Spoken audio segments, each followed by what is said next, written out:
ഭഗവതേ വാസുദേവായ. യോന്തപ്രവിശ്യ മമ വാചമിമാം പ്രസൂപ്താം സഞ്ജീവയത്യഖിലശക്തിധര സ്വധാംനാ അന്യാംശ്ച ഹസ്തചരണശ്രവണത്വഗാദീൻ പ്രാണാന്നമോ ഭഗവതേ പുരുഷായ തുഭ്യം. ഹരേ നാരായണ. ശ്രീമദ് ഭാഗവതത്തിലെ ധ്രുവചരിത്രത്തിൽ നിന്ന് എടുത്തിട്ടുള്ളതാണ് ഈ ശ്ലോകം. കേവലം 5 വയസ്സ് മാത്രം പ്രായമുള്ള ധ്രുവൻ എന്ന ബാലൻ കഠിനമായ തപസ് ചെയ്ത് ഭഗവാനെ ധ്യാനിച്ചു. ഭഗവാൻ ധ്രുവൻ്റെ മുന്നിൽ പ്രത്യക്ഷപ്പെട്ടു. അപ്പോൾ ആ ധ്രുവൻ പരമാനന്ദത്താലും ഭക്തിയാലും സ്വയം മറന്ന് ഭഗവാനെ സ്തുതിക്കാൻ ഒന്നും അറിയില്ല. ആ ഭഗവാന്റെ സ്തുതിയെപ്പറ്റിയോ ഭഗവാനെ വർണ്ണിക്കുവാനോ സ്തുതിക്കാനോ ഒന്നും അറിയാൻ വയ്യാത്ത ആ കൊച്ചു ബാലൻ എന്ത് ചെയ്യണമെന്ന് അന്ധാളിച്ച് നിൽക്കുമ്പോൾ ഇത് ഭഗവാന് മനസ്സിലായിട്ട് ഭഗവാൻ തൻ്റെ ദിവ്യമായ ശംഖ് കൊണ്ട് ആ കൊച്ചു ധ്രുവൻ്റെ കവിളുകളിൽ ഒന്ന് തലോടി. അപ്പോൾ തന്നെ ധ്രുവന് ആ ജ്ഞാനം പ്രകാശിച്ചിട്ട് ധ്രുവൻ്റെ കണ്ഠത്തിൽ നിന്നും നിർഗളിച്ച ആദ്യത്തെ ആ സ്തുതിയിലെ ആദ്യത്തെ ശ്ലോകമാണ് ഇത്. അല്ലയോ ഭഗവാനെ, ഞാൻ അങ്ങയുടെ പാദങ്ങളിൽ പ്രണാമം അർപ്പിക്കുന്നു. എല്ലാ ശക്തികളുടെയും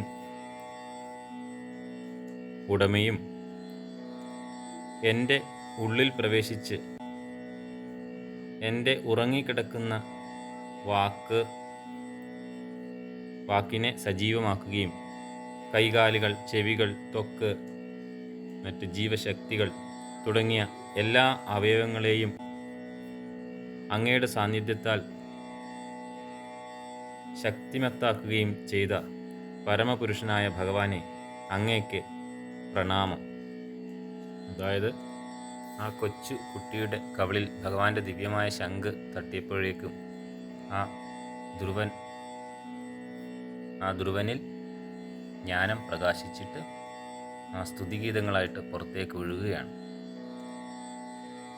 അല്ലയോ ഭഗവാനെ, എൻ്റെ ഉള്ളിലിരുന്ന് എനിക്ക് ജീവനേകി എൻ്റെ സംസാരശേഷി, എൻ്റെ അവയവങ്ങൾ, കൈകാലുകൾ, ഇന്ദ്രിയങ്ങൾ ഇവയ്ക്കെല്ലാം അർത്ഥമേകി വാഴുന്ന ഭഗവാന് എൻ്റെ പ്രണാമം. എൻ്റെ ഉള്ളിൽ പ്രവേശിച്ച് ഉറങ്ങിക്കിടന്നിരുന്ന എൻ്റെ വാക്ശക്തിയെയും കരചരണ ശ്രവണാദി ഇന്ദ്രിയങ്ങളെയും സ്വപ്രഭയാൽ ഏതൊരുവൻ ഉണർത്തിയോ ആ സർവശക്തനായ പുരുഷോത്തമനായ ഭഗവാനായിക്കൊണ്ട് എൻ്റെ നമസ്കാരം. അതിമഹത്തായിട്ടുള്ള ഈ ശ്ലോകം നിത്യേന ഭഗവത് പ്രാർത്ഥനയിൽ നമുക്ക് ഏവർക്കും ഉൾപ്പെടുത്താവുന്നതാണ്. ഹരേ കൃഷ്ണ. ഏവർക്കും നമസ്കാരം. കായേന വാചാ മനസേന്ദ്രിയർവാ ബുദ്ധ്യാത്മനാ വാ പ്രകൃതി സ്വഭാവാത് കരോമി സകലം പരസ്മൈ നാരായണായേതി സമർപ്പയാമി. സർവത്ര ഗോവിന്ദനാമ സങ്കീർത്തനം. ഗോവിന്ദ ഗോവിന്ദ.